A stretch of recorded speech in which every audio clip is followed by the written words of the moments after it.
As we now welcome the head coach of the Ohio State Buckeyes, Ryan Day, joining us here on SportsCenter. And Coach, you're right in the middle of your Big Ten Media Days car wash. What question do you anticipate being asked the most over the next day? A lot of people want to know, how our team's handling that, and how some of the guys have come together, and a bunch of our guys that are coming back, and what that all means, and some of the expectations that are coming this year, and the biggest thing there is to really focus on our team and focus on having a great preseason. Yeah, and look, most people don't know this. Coaches come in expecting certain questions. You guys have really good answers thought out. So I'm going to try to give you a little bit of a curveball here and not ask any questions that have already been asked, but I probably will, because we know everybody knows the new look Big Ten, 18 teams, no division, a 12-team playoff. When you look at this as a whole, how do you see this offseason of change impacting the regular season? It's hard to tell right now. I think that everyone wants to talk about the change that's going on in college football, and there are a lot of changes. Certainly get it with the conference realignments. With playoffs, with coach-to-player communication, the tablets, all these different things, NIL. But the truth is, it's going to come down to playing football, and it's going to be who wins the line of scrimmage, who takes care of the football, who plays well in the fourth quarter, and that's not going to change. And so as we start to navigate through these things in the offseason, we got to get down to playing football, and that's right around the corner. You know what has changed? We were showing video there during that answer of USC, UCLA, Oregon's now in the Big Ten, Washington comes to the Big Ten. This is a West Coast footprint, Coach, now in your league. What do you think those four schools bring to the Big Ten? Well, they bring a great tradition. They bring great coaches. They've recruited very, very well, a lot of talent.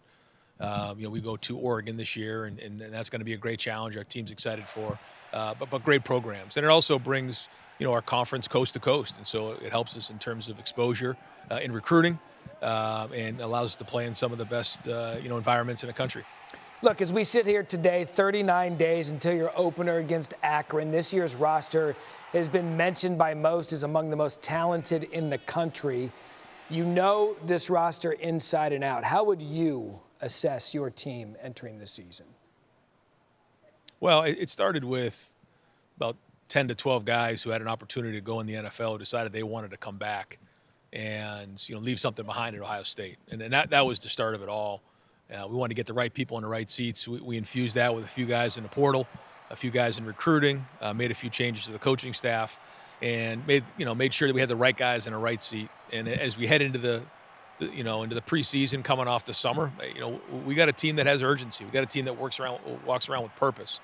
They got a good look in their eye. They know what they want to get done, and they're focused on the moment. Yeah, I'm glad you brought up the portal class, because you brought in some star power. You got Quinshon Judkins, Ole Miss, Caleb Downs, one of the best in the country from Alabama, five-star freshman quarterback Julian Sayin, also from Alabama. You bring in Will Howard from Kansas State.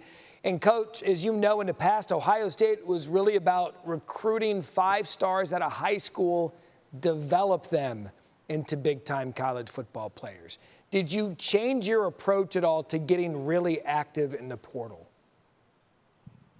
I think that's probably the area that we're the most proud of, is this group of guys that decided to come back, is the development, and how much they love Ohio State. They all could have gone to the NFL. They decided they wanted to come back because of their love for their brothers and love for Ohio State.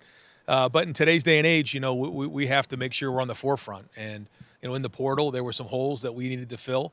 We didn't bring in a lot of numbers, but the guys that we did certainly were impactful.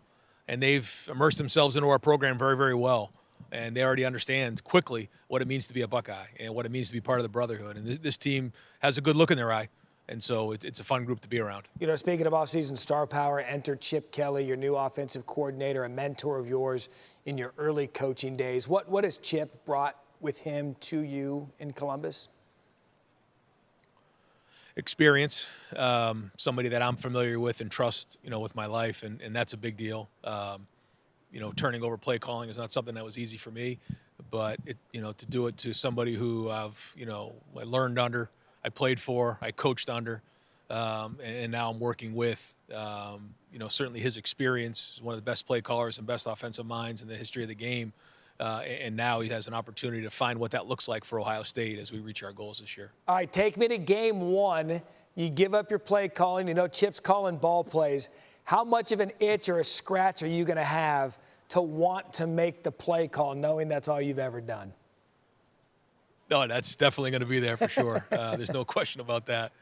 But I'm, he's here to do a job, and I know what that's like when you feel like you're being second guessed or someone else is doing that. But there's collaboration, and he and I have always had great collaboration, and I know how he calls plays, and I know I can help him in between series.